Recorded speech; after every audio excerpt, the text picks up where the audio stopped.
Good morning guys, nagbabalik po dito sa Seascape Village, si Kuya Ron, upang mag-update po dito sa Manila Bay Reclamation Project. Dito po yan sa Pasay. So nung nagpalipad nga tayo ng drone, nakita natin yung mga buhangin na tinatanggal po dyan. Malapit dito sa may establishment dito. So I think yung 300 meters nga yung tinatanggal upang maibalik yung dagat dito. Ito po, I Love Seascape Village, yung nasulat po dyan. Tapos yung banda po dati doon. Tapos dito na sila naglagay ng stage. Yan, sa gabi rito may mga kumakanta-kanta pa kasi dito. No? Pero hindi na siya katulad nung dati. Talaga nga kahit mga ganitong oras, ang dami pa rin tao. So gawa nga po ng reclamation project. Pero sasabi nga po nila magbabalik pong muli ang sea view nitong Seascape Village. And a baby returning soon. Yan po yung nakalagay dito sa kanilang poster. Ganyan po dati itsura nitong Seascape Village. Talagang yung view dito ay Manila Bay, napakalawak na dagat. Plus may mga nagkakantahan sa gabi. At saka maganda yung mga lights dito.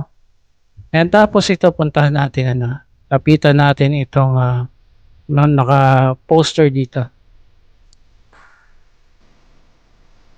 Maraming kumakain dito dati. Ayan sea view again soon. Nakalagay po dyan. Tapos may mga gumagawa doon Pero pupunta tayo dyan maya maya. So dati ang daming kumakain dito So ngayon nilagyan po nila muna ng halaman buhat ng nagtambak na po sila dyan ng mga buhangin. So ang taas po ng tinambak na mga buhangin dyan.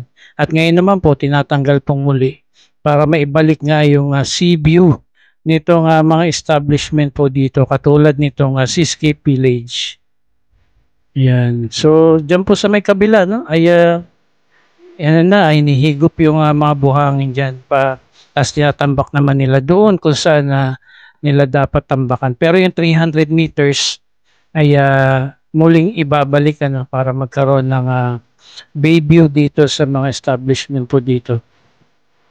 Yan, punta tayo dito sa may kabilang side. Yan, at ang dami po talaga kumakain dito dati. Kahit mga ganitong oras. Ngayon, gawa nga po na reclamation project. Ayan, konti na lamang kumakain Ayan, ganyan po kataas yung tinambak dito mga kababayan.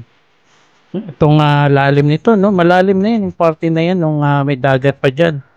Plus, ang taas pa ng tinambak. Ayan, napakarami pong mga buhangin talagang tinambak dito. Ngayon naman po ay tinatanggal pong muli para maibalik yung sea view dito sa mga establishment po dito.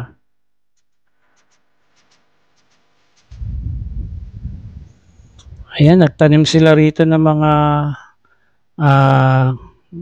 halaman para maharangan itong reclamation project. Tapos dito nga po may gumagawa kung kaya't I think wala pa munang kumakain dito sa mga restaurant na narito sa tabi.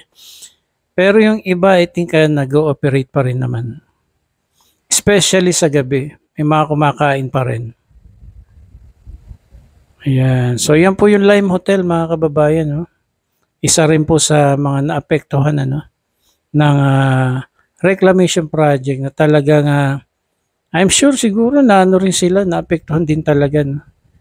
Ayan po, the baby coming back soon. Yan, patuloy po tayo mag-update dito. Tingnan po natin kung ano magiging outcome nito. Ayan, dito po yan sa Seascape Village.